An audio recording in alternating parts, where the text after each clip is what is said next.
I should be pouring this over your head. Anything to keep me warm? So I take it you're not squatting in the barn because you like the ambience? I got here late. I didn't want to wake anyone up. What, just after you'd been to Laurel's? I was trying to do the right thing.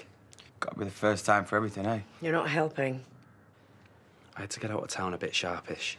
I didn't want another run-in with me dad, and this was the best place I could think of. So you got no mates? My friends are a bit twitchy for some reason. We're exactly tripping over themselves with offers of help. What have you got yourself involved in? There's a few people who want more than a word with me. If I had the funds, I'd disappear. Yeah, well, I didn't get a chance to thank you for giving us the money. You don't have to thank me. I don't begrudge you a penny of it. Well, you know how we're fixed. We're family, aren't we?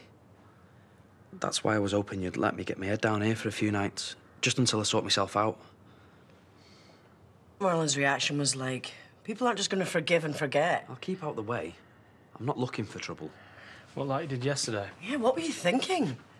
I'll be all right in the barn, as long as I can pop in and use the loo every now and again. That sleeping bag's pretty warm. I can't believe you're even considering this, Mum. You're not sleeping rough in December. You'll freeze to death, and I'm not having that on my conscience. But before you get too cosy, there are a few stipulations.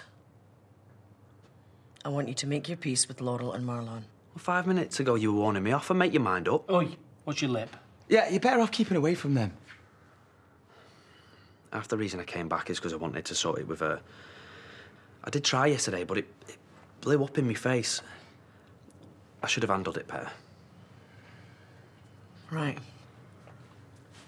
Well, it doesn't look like I've got much choice, but don't make me regret it. And you can stop glaring at me like that. It's no more than I'd do for any of you. You're not taking up a paper round, are you?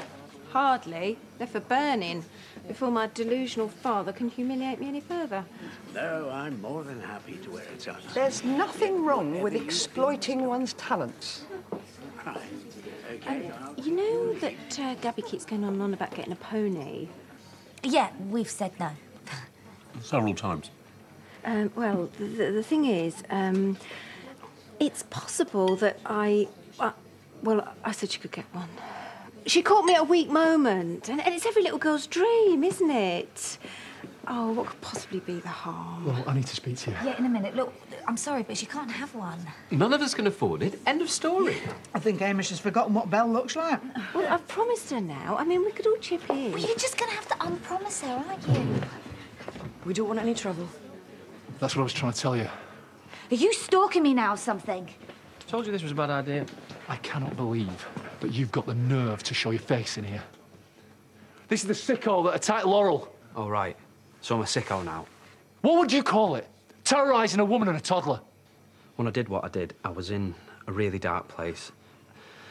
I was desperate and scared, and I wasn't thinking straight. Won't be walking straight in a minute if you don't get out.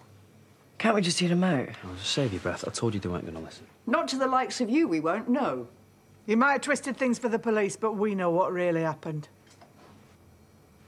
You've heard him. What are you waiting for?